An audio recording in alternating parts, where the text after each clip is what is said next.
Welcome to a new edition of the Famous Interviews with Joe Dimino series. On this episode, we talk with digital marketer of SEO Optimizers, Brandon Leibowitz. He runs and operates SEO Optimizers, that is a digital marketing company focusing on helping small and medium-sized businesses get more online traffic, which in turn converts into clients, sales, leads, and more. He got his start in digital marketing back in 2007 after graduating from college with a degree in business marketing. He has always worked full-time at ad agencies helping their clients with search engine optimization. And at night after work, he would work on his freelance clients from SEO Optimizers. He was recently able to quit his day job to pursue his company full-time, and he is always happy getting the clients happy and where they need to be optimized at the top of the Google search hierarchy. Enjoy this interview. Thanks for taking a minute out today. I appreciate it. Yeah, no problem. The first thing I want to address here is, with COVID the last couple of years, everything's been kind of rearranged and turned upside down. How did you do over this period? How did life change for you? What revelations did you get out of this? Well, just readjusting my business and just trying to figure out a way to stay relevant and help people out. A lot of SEO is working on like local businesses, and that had to change. So just trying to readjust and find a new way to help people get in front of the right audience at the right time, at the right moments. And, probably I would imagine things would have been not as catastrophic for you because we relied on the digital world so much. A little bit, but it still hit a little bit. But now it's picking up. But yeah, initially it was a pretty big hit. If somebody was to run into you, I understand, we all have titles and labels so we can, understand what we do. But if someone was to run into you and say, what do you do for a living? How would you explain what you do? I help people get more traffic on Google from search engine optimization. So I'm trying to get that free traffic from Google. If somebody was on the fence right now and they're listening to this and they're interested in getting more traffic, what's your sales pitch? How are you going to pull somebody in to help them get the traffic they want, the results they're looking for? Sales pitch is stop spending money on ads when you can get up on Google for free. That's I like the little elevator pitch. Doing it is just a lot of details go into doing it. Every website is different. It just depends on what type of website you have. Just trying to put the right things in the right places to help Google better understand what keywords that you're trying to rank for. Talk to me a little bit about your beginnings. Kind of, how did you get involved with technology? Maybe what were some of your dreams when you were growing up? No, I just kind of fell into this after I graduated from college. Wasn't planning on it. Wanted to do just anything with business or traditional marketing. But in 2007, the first job I got was doing digital marketing. And ever since then, just realized that everyone's probably going to have a website in the future. And SEO is a way to get free traffic, and just kept going from there. And I didn't really plan on it. Was trying to do other things, like love skateboarding. So maybe thinking of doing something like that, but didn't really know what I wanted to do, and just fell into this and have gone with it ever since. Where are you now, and where were you born and raised? Kind of regionally, where are you from? From Los Angeles, and still based out of Los Angeles. Never really left. Got spoiled out here with the weather, so I like it out here.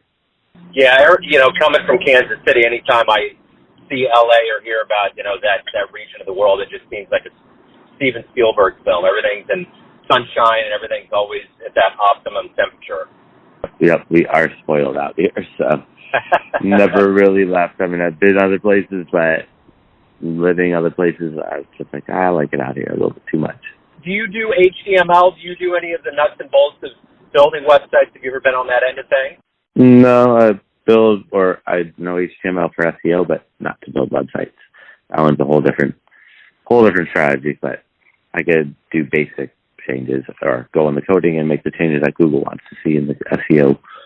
The one thing, my day job, I'm an IT technician, so I'm in technology all the time, and I'm curious, if we were to look, let's just say 10 years down the road, technology changes so fast. I don't even know if Moore's law is applicable anymore, but if we look down the road at what you're doing and how Google optimizes searches and pushes people up, what kind of trends do you see in technology that are going to change?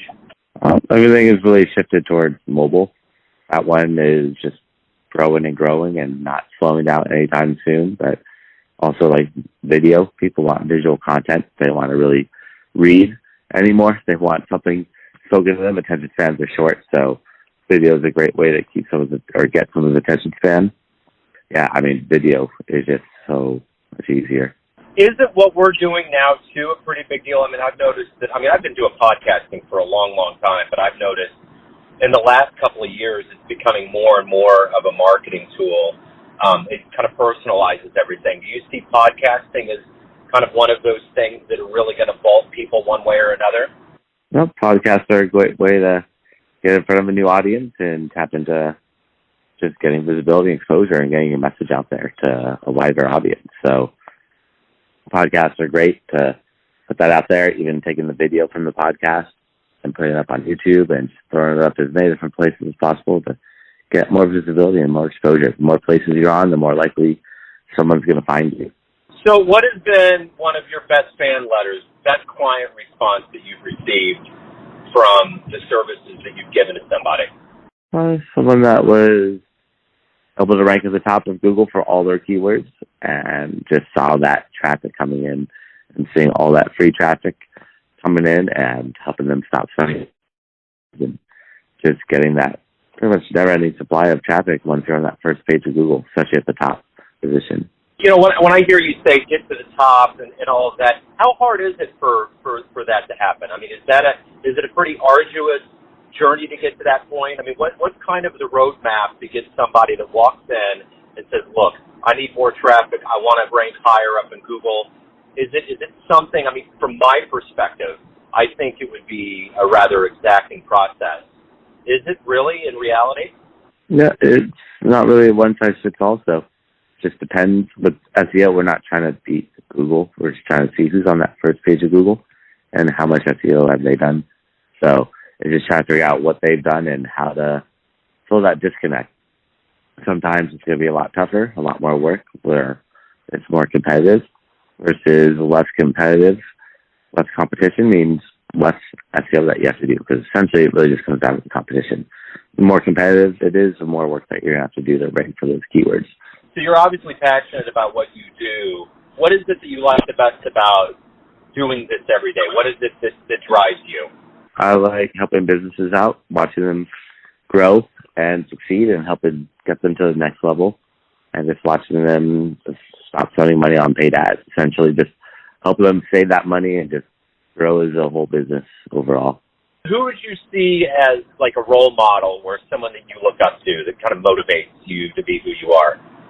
I would say my parents were a big inspiration, and just seeing my dad working and watching him and his drive and his hustle, I guess, motivated me and inspired me to kind of go into the digital or towards the business side of things.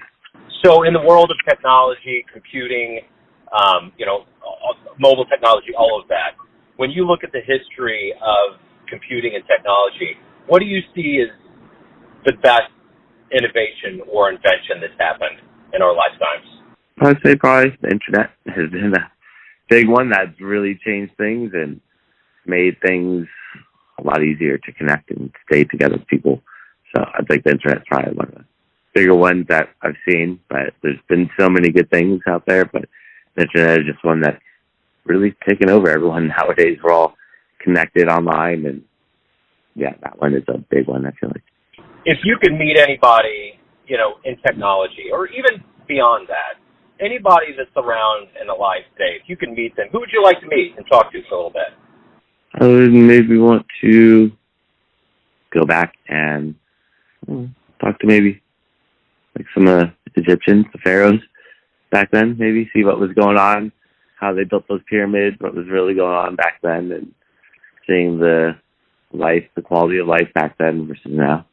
Let's say you have a dream tonight and you run into your younger version from around the time that you were really starting out and working and going towards what you wanted to do in your life. And you could give your younger version a piece of advice based on what you've learned throughout all of your years of work and business. What would you tell your younger version? To get started earlier and just keep working at it, because I did some stuff in high school where I was doing some had like a little skateboard company and just kind of left it be after I went to college, and just keep focusing on what you want to do and don't just leave it in the back burner.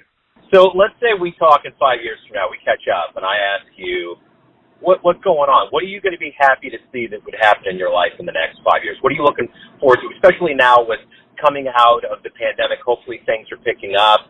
What are you looking forward to? Just hopefully growing my business and building a team out and just growing it as much as I can and trying to take it to that next level. So those are the goals for the short term, next few years, is just trying to build it out as much as I can and just get it up there for the world to see that I can help out with all the different aspects of SEO. So as a business owner, and just as a person, everyone has a perception of you. They have an idea of who they think you are. So your colleagues, your family, your friends, but ultimately you're the one that's in control of your life. What's your perception of you? Who do you think you are? I just think that probably hard work, just dedicated, just driven, motivated. I'd say it's probably some of the things that I would look at myself as. Everyone has, during this time, especially during this pandemic, art was a big deal for us to kind of stay sane, whether it was TV, movies, books, music. What in your life, let's say book or music, has been a big motivator for you, something that you really remember and that really sticks out for you? I like the Four Agreements book. Just stay in the moment with things and not overthink everything. And that one was a really good just life lessons in general, just how to be a better person and be the best you can be. And yeah, that one was really helpful. But yeah, read a ton of books that have helped out over the years for self-improvement and growing as a business and things like that. But that one really stuck out. It's probably a really good one I enjoyed. Hey, Brandon, man, thanks for taking some time out today. I really appreciate it. Yeah, not a problem.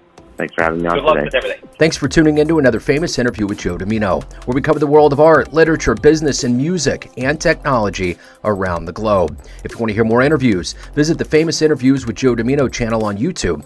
Thanks again for listening, and until next time.